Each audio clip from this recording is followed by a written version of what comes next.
I was asked to apply to be chair of Hull City of Culture.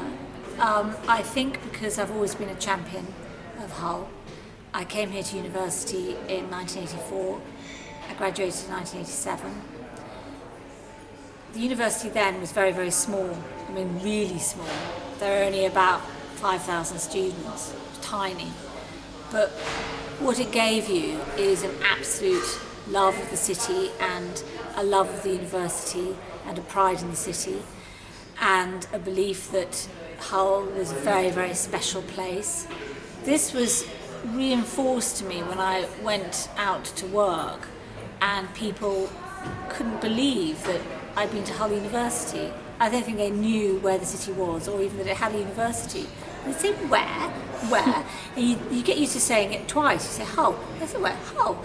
And I think this was very common with lots of people who went to university. The film director at Hull, the film director Anthony Minghella, was another great champion of Hull. He was there as a student and as a teacher. And whenever I used to meet him on the red carpet, I was doing the interviews and he was on the red carpet. He would always rush over and say, how is Hull? Have you been there? And, you know, it was a really interesting thing that I did drama, and so all my peers, all my year group, went off to work in entertainment and showbiz and the arts and journalism. And we'd all meet up and we'd all kind of have this total passion for Hull. It was very, very significant for us. It was very significant for me in my life. And I really don't think that I would have become a journalist if I hadn't gone to Hull, because Hull gives you a kind of a questioning and an unconformist way of looking at the world, and that's what you need to be a journalist. And I think that it's no surprise that a lot of journalists have come from Hull or the university, you know, either born here or studied here. So when I was given the opportunity to go for this job, I was absolutely amazed and delighted.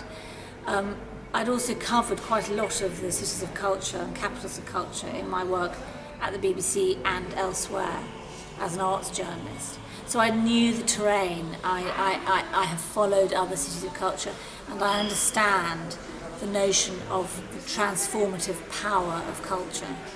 And because I studied it both in its successes and in its failures. So I sort of know, I think, where the potential problems lie in having such a thing as the city of culture. But I also know how it can change a city, and it can completely rebrand a city and relaunch a city. And I want to be part of that journey. It's quite daunting taking on this responsibility because I'm so ancient.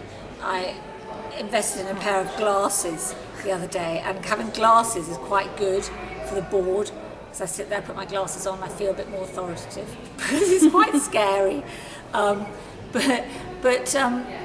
But actually, you know, the team assembled, who Martin Green has assembled, is fantastic, and he himself is remarkable. And I think that with a chief executive like Martin, I feel very, very confident. You know, this is the man who did the opening and closing ceremonies of the Olympics. Okay, and actually, that was more of a struggle in terms of convincing the nation that it was going to work.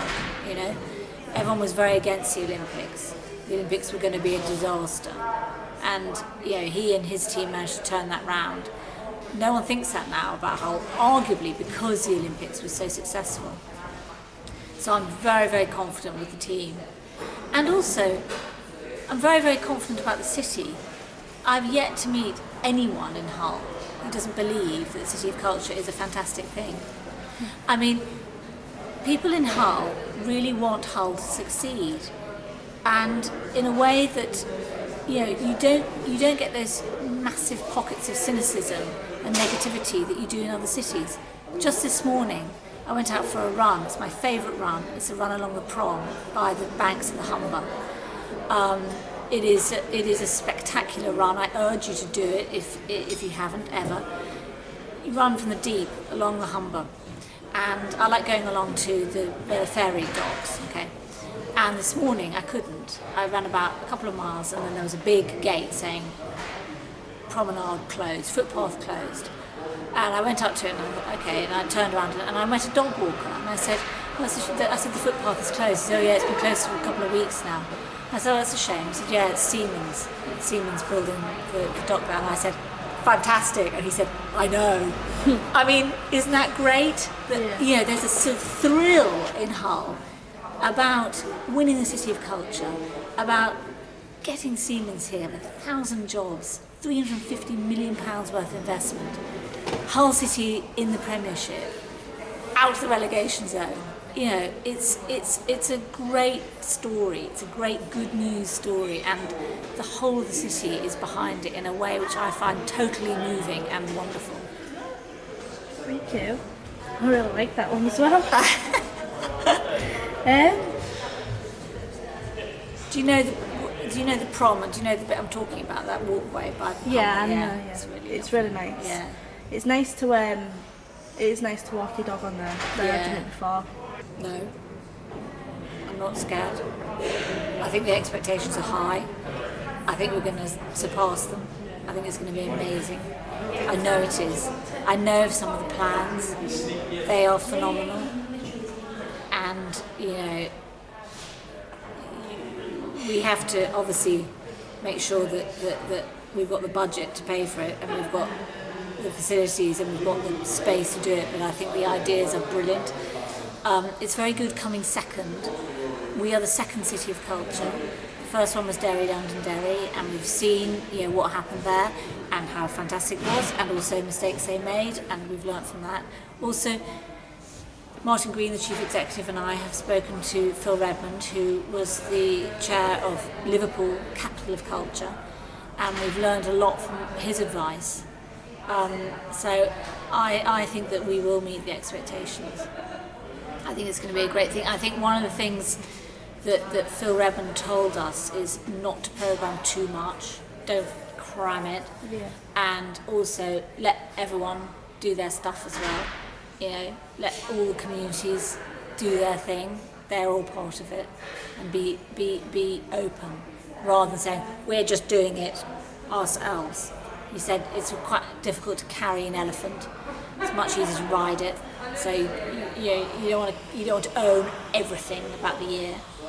But if you can ride it and guide it, that's better. Thank you. That's it. Okay. Thank you.